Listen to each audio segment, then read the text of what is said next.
अस्सलाम वालेकुम दोस्तों, अॼु मां तव्हां सभिनीनि दोस्तनि जे लाइ हिकु नई ख़ुशख़बरी आंदी आहे। जंहिं ख़ुशख़बरी जे लाइ तव्हां सभु दोस्त बेताब हुयव। हिकु नई टेली फिल्म अची रही आहे, फुल एक्शन फिल्म आहे। जंहिं फिल्म में हथियार बाक़ाइदे हथियार खया विया आहिनि, जीअं पहिरियां ड्रामनि में हूंदो हो। त दोस्तों इहा कहिड़ी फिल्म आहे? वीडियो के लास्ट ताईं ज़रूरु ॾिसिजो। देरी करे बिना अॻिते थो वधां ऐं शुरू थो कयां अॼु जो वीडियो। दोस्तों सभ खां पहिरियां त मां तव्हांखे ॿुधाए छॾियां त हिन फिल्म जी स्टार कास्ट में शामिल आहिनि अब्बास गुल ओढाणो, सैयद निसार शाह, वफ़ा दिलदार, सतार लाड़, ज़ुल्फ़कार बुर्दी ऐं ॿिया खोड़ सारा अदाकार स्टार कास्ट में शामिल अथसि।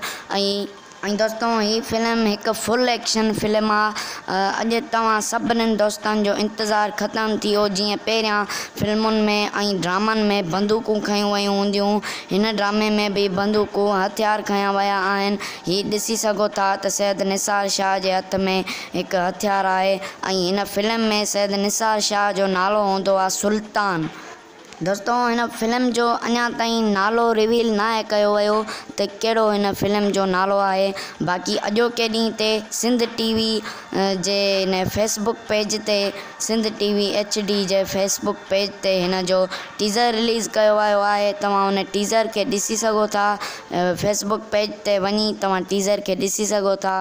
जेकॾहिं न त मां तव्हांखे डिस्क्रिप्शन में हिन टीज़र जी लिंक ॾींदुमि, उन लिंक ते क्लिक करे तव्हां हिन फिल्म जो टीज़र ॾिसी सघो था। बहरहाल फुल एक्शन फिल्म आहे ऐं हिन फिल्म खे डायरेक्ट कीअं कयो आहे उहो मां ॿुधायां थो। हिन फिल्म जो डायरेक्टर केरु आहे उहो मां तव्हांखे ॿुधायां थो।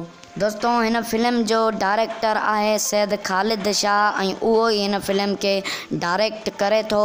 दोस्तों ॻाल्हि कजे त हिन फिल्म खे रिलीज़ कॾहिं कयो वेंदो, त दोस्तों हिन फिल्म खे रिलीज़ कयो वेंदो ईद उल अज़हा ते, जेका हिन महीने में अचे थी। 21 जुलाई ते हिन फिल्म खे सिंध टीवी जे YouTube चैनल ते हिन फिल्म खे रिलीज़ कयो वेंदो। उन तव्हां ॾिसिजो हीअ फिल्म।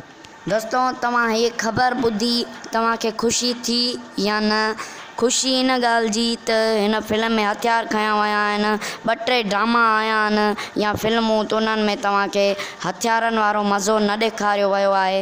हिन में तव्हांखे ख़ुशी थी या न? कमेंट सेक्शन में पंहिंजी राय ॾिजो। ऐं अहिड़ा वीडियो ॾिसण जे लाइ, अहिड़ी नई अपडेट ॿुधण जे लाइ असांजे चैनल मुदस्सिर अली TV खे सब्सक्राइब ज़रूरु कयो। मिलूं था कंहिं ॿिए वीडियो ते, तेसिताईं अल्लाह हाफ़िज़।